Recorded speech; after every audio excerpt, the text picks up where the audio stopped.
Good afternoon, geometry students. I hope you're having a fantastic day. It was awesome working with you today. And I'm looking forward to doing more notes with you. We are going to do the notes today for 4.2 on graphing rational functions. So I'm going to do a few examples. In lesson 4.1, we kind of introduced the concept of rational functions and learned how to graph basic reciprocal functions. In this lesson, we're going to talk about how to graph more complex rational functions. So the title is, again, 4.2, Graphing Rational Functions, and we'll do a few different examples. One way of graphing a rational function is to rewrite it using long division and then identify how they've been transformed. So let's say, for example, 1, that g of x is equal to 4x over x minus 3. If I want, I can think of this as 4x divided by x minus 3, and I can note that x minus 3 is going to go into that expression 4 times. When I take 4 times x minus 3, I'm going to get 4x minus 12. And then remember, when we do long division, we go ahead and change the signs and add. So I would change the signs there and add. And I would see that I had a remainder of 12. So this would be 4 plus 12 over x minus 3. I can see, if I want to rewrite this, that it is essentially 12 over x minus 3 plus 4. What this tells me is that my graph has been shifted 3 units to the right. So shift 3 right. I can also see it's been shifted 4 up. And then right here, I can see it has been stretched by a factor of 12. Stretch with factor of 12. So let's go ahead and talk about how we would go about doing that then. If I want to look at the vertical asymptote, I'm going to set my denominator, which is x minus 3 equal to 0, and I'm going to find that I have a vertical asymptote at x equals 3. So let's go ahead and graph this. And I'll use a different color here. So this is going to be our vertical asymptote at x equals 3. For the horizontal asymptote, it is going to be y equals 4. And I think that we talked about that last time. Again, it's because it's been shifted 4 up. So 1, 2, 3, 4. 3 to the right and 4 up will give us those asymptotes there. And then I can go ahead and do a t-chart if I would like to fill in some points on each side of the vertical asymptote. On my t-chart, I did x of 1, 2, 4, and 5.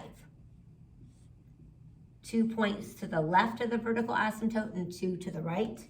My y values were -2, -8, 16, and 10.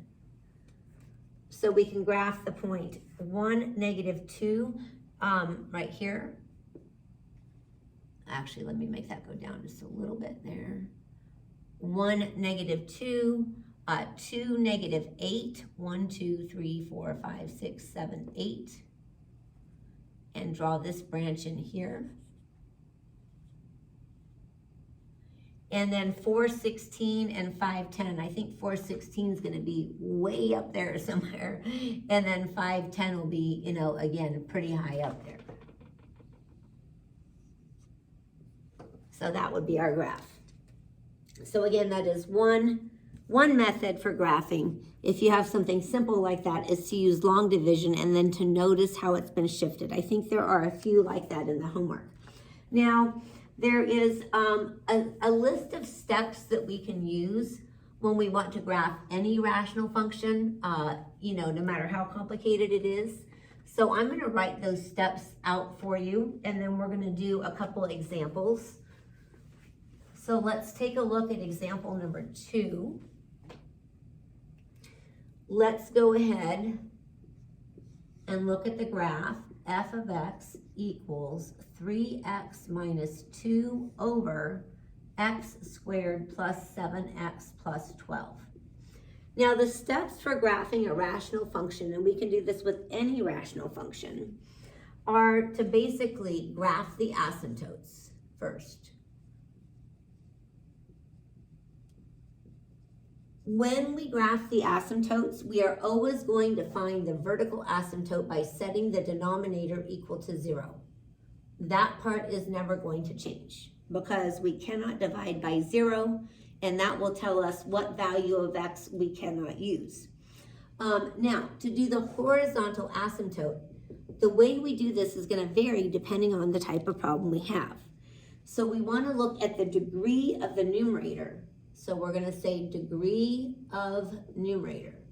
If the degree of numerator is less than the degree of the denominator, then our horizontal asymptote is always y equals 0. So this is case, we'll do case A, B, and C, or choice A, B, and C. If the degree of the numerator is equal to the degree of the denominator, then our horizontal asymptote is y equals the ratio of the leading coefficients. And we will do an example of that in a minute. Ratio of leading coefficients. And then case C is if the degree of the numerator is greater than the degree of the denominator. Let me make sure you can still see this. Yes, you can. So degree of numerator is greater than degree of denominator. In that case, there are no horizontal asymptotes. So step 1 is to graph the asymptotes. Step 2 is to graph the branches using a T-chart. Branches using T-chart. So this part in the middle here is really the part that is new for us today. So let's use these steps to go ahead and graph the example that I just gave you. So step 1, graph the asymptotes. We are going to set the, for the vertical asymptote, we're going to set our denominator equal to 0. I'm going to factor it and have x plus 3 times x plus 4. And then I'm going to set each of these equal to 0. And I'm going to get x equals -3 and x equals -4. So if I wanted to find those vertical asymptotes, that's what I would have, -3 and -4. And then in this particular example, actually, the question that I'm reading did not ask us to graph it, but just to state the asymptotes. So our vertical asymptotes would be these two here. Let's look at the horizontal asymptotes. It looks like the degree of our numerator is 1, because that is our highest power here. And the degree of the numerator is 2. So the degree of the numerator is less than the degree of the denominator. So our horizontal asymptote would be y equals 0. So in this particular example, we're just finding the asymptotes, not actually graphing. That would be the answer to that question. All right, let's do example number 3. And in this case, we are actually going to graph. Let's graph f of x equals 2x plus 1 over 3x minus 4. So we will do both steps this time. Step 1 is to graph the asymptotes, or to find the asymptotes. So for our vertical asymptote, we're going to set 3x minus 4 equal to 0, which means 3x is equal to 4, or x equals 4/3, or 1 1/3. Now, how does the degree of the numerator compare to the degree of the denominator? Because they are the same, our horizontal asymptote is going to be the ratio of the leading coefficients. So you can think of this now as y equals 2 over 3. All right, let's go ahead and graph this. So we've got a vertical asymptote at 1 1/3. I have an horizontal asymptote at 2/3. And it's good form to label these, so we can put y equals 2/3 here, x equals 1 1/3 there. Then of course we want to do a t-chart, and I want to do a t-chart with 2 points to the left of the vertical asymptote and 2 points to the right. Now you can use integer numbers here. If my asymptote is at 1 1/3, I'm going to use 0 and 1 for my x values. And then I'm also going to use 2 and 3. When I plug in those values for x to my equation, I get negative 0.25 for y here, negative 3, 2.5, and 1.4. So now I'm going to do step 2 and graph the branches using my t-chart. So I'm going to go 0 over and 0.25 down, 1 over and 3 down, and graph this branch here. And then 2 over and 2.5 up will give me that point. And then 3 over and 1 1/4 up will give me this point here. So now I've done both steps for graphing for that problem. All right, let's go ahead and do example 4. And by the way, I'm so glad you are watching these notes. I think it will make it much easier for you to do the homework if you've seen one example of each. There is absolutely no way we could fit all this on a crib sheet. I think that I'm going to just graph. Well, no, I'm going to do 2 more. I was going to say just graph this and stop, but I think since you're taking the time to watch this notes, I'm going to do this example and 1 more, just because it will help you on the homework. Okay, so our vertical asymptote, we're going to set x squared plus 2x minus 15 equal to 0. I'm going to factor and get x plus 5 and x minus 3. And I can see that there are vertical asymptotes at negative 5 and positive 3. So this is going to be a much more complicated graph because we do have 2 vertical asymptotes. So again, I've got 1 vertical asymptote at x equals negative 5, and I have another one at x equals 3. All right, to find the horizontal asymptote, I want to evaluate the degrees. It looks like the degrees are the same, so my horizontal asymptote is going to be the ratio of the leading coefficients.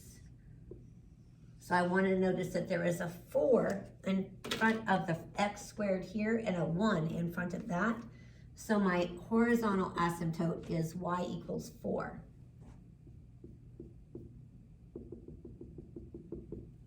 Y equals 4. Now, to finish this graph, I would plug it into my calculator and do quite a few different values in a table. On mine, I started out at negative 7. And I didn't write all of them down. I just tried to write, enough points that I could get a general shape going. 0, let's see here, I think I did 1, 2, 4, and 5. So I did a variety of x values. Again, the calculator does all of the work for you, so it isn't very time consuming. You just need to write them down off the chart.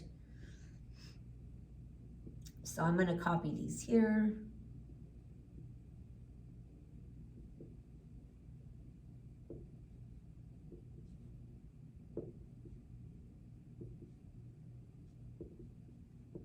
That's a lot to copy down. Essentially, what happens when you graph this is you end up with one branch here, just like you might expect.